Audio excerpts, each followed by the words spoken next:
Imagine for a moment the deepest silence just before dawn. It is a fragile peace, broken only by the distant call of a morning bird. Now, imagine that same silence shattered, not by sunlight, but by the controlled, precise footsteps of soldiers. This is not a scene from a film. This was the reality in the Yan Lemo area of Mubi South, Adamawa State, in the early hours of January 5th, 2026. While the nation slept, a silent war was being waged in the shadows, a war against an invisible network that trades in death. What does it take to stare terror in the face before the sun even rises? This is the story behind the headlines. It's a story of threads being pulled from a dark tapestry, of a relentless pursuit to protect the innocent.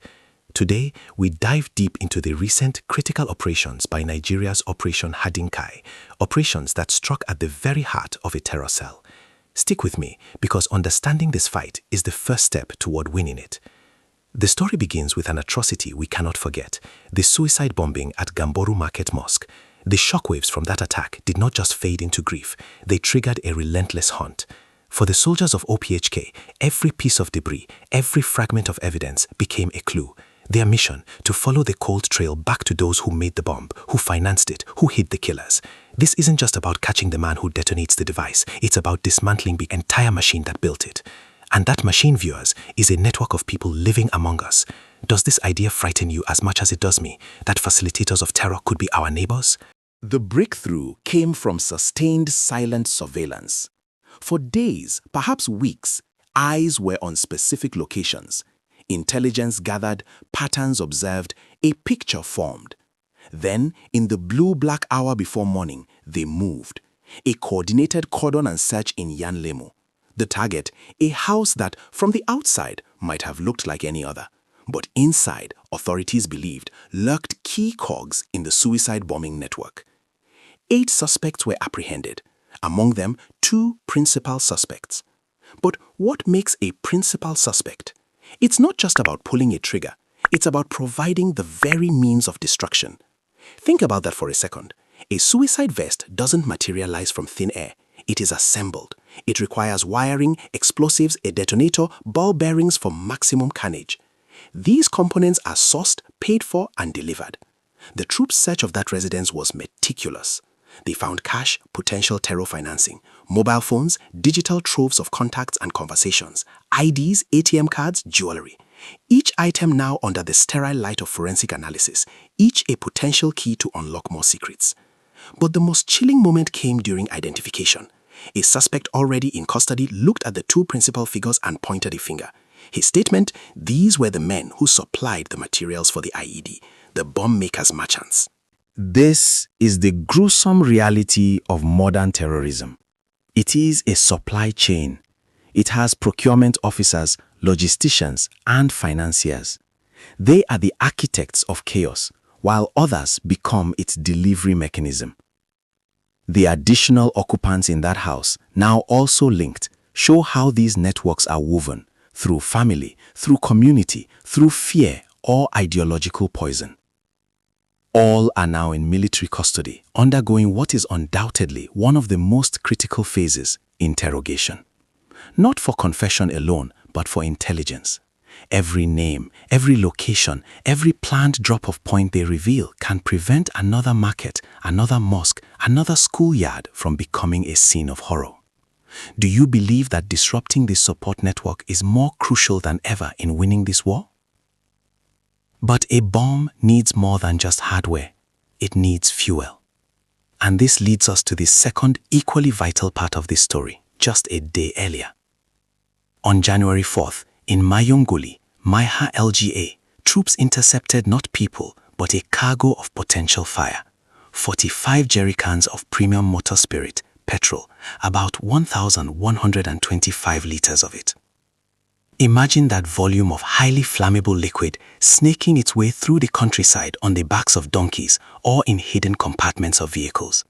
Its intended users? Terrorists.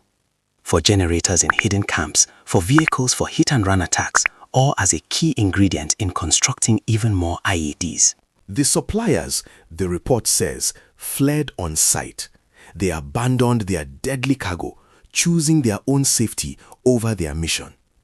This seizure is a victory, but a sobering one. It shows that the logistics pipeline is still active. Someone is still paying for this fuel, organizing its transport and coordinating its delivery to sinister end users. Every jerrycan seized is a potential attack that won't happen, a life that may be spared. It is a direct hit on the operational capacity of these groups. When you think of terrorists, do you picture only men with guns? Or do you also see the shadowy figures who keep their engines running? These twin operations, the raid in Yanlimo and the interception in Mayunguli, are two sides of the same coin. One targets the human network, the brains and the facilitators. The other chokes the logistical lifeline, the physical supplies. Together, they represent OPHK's stated unwavering resolve. It is a pincer movement against terror. It is the difficult, dirty, and dangerous work of proactive defense. They are not just waiting for the next attack, they are relentlessly hunting down the next attack before it can be conceived. But here is where you and I come in. The military statement ends with a crucial plea: public vigilance and cooperation. These soldiers are not superhuman. They operate on intelligence. And often, the most valuable intelligence comes from the community, from the market woman who sees a strange accumulation of materials in a rented room, from the farmer who notices unusual movement of goods at odd hours, from the youth who rejects the poisonous ideology of extremism and speaks up. The war against terror is not won by bullets and raids alone. It is won by trust, by communication, and by a united community saying, "Not here, never again." What would you do if you saw something suspicious in your own community? Would you speak up? This narrative, this silent war in the dawn, is ongoing. Every arrest, every seizure paints a clearer picture of the enemy and saves lives. It is a story of courage, of resilience, and of the intricate, painstaking work that goes into keeping a nation safe. It deserves our attention, our understanding, and our support. If you believe in the importance of shedding light on this silent war, of understanding the real fight behind the headlines, then show your support. Like this video. Let's get this crucial analysis to more people. Every like pushes this story further, raising awareness that safety is a collective effort. The soldiers of OPHK are doing their part in the fields and cities of the Northeast. But we have a role too, from our homes across the nation and the world. We must stay informed, reject narratives that fuel division, and support the forces of order. The terrorists' greatest weapon is fear. Our greatest weapon is unity. Do you agree that national unity is our most potent shield against these threats? To stay informed on this critical issue, to get deep dives into stories that shape our security and our future, you need to be part of this community. Subscribe to the channel and hit that notification bell. We break down complex stories into understandable narratives because an informed public is an empowered public. As we reflect on this, consider the deeper question. What drives a person to become a facilitator of terror? Is it ideology, money, coercion, or a twisted sense of grievance? Understanding the why is key to permanently dismantling these networks. I want to hear your theories. What do you think is the root cause that allows these support networks to fester? Share your thoughtful perspectives in the comments below. Let's have a serious, solutions-oriented conversation. The work of OPHK continues. Our vigilance must continue as well. The dawn raids will keep happening, the interceptions will persist, all to guard that fragile morning silence we began with, the peace of a nation waking up safely. That peace is worth every effort. If this deep dive into the realities of counter-terrorism has been valuable to you, please like the video. It helps more people find this content and join a community dedicated to understanding, not just headlines. Finally, let's not let this conversation end here.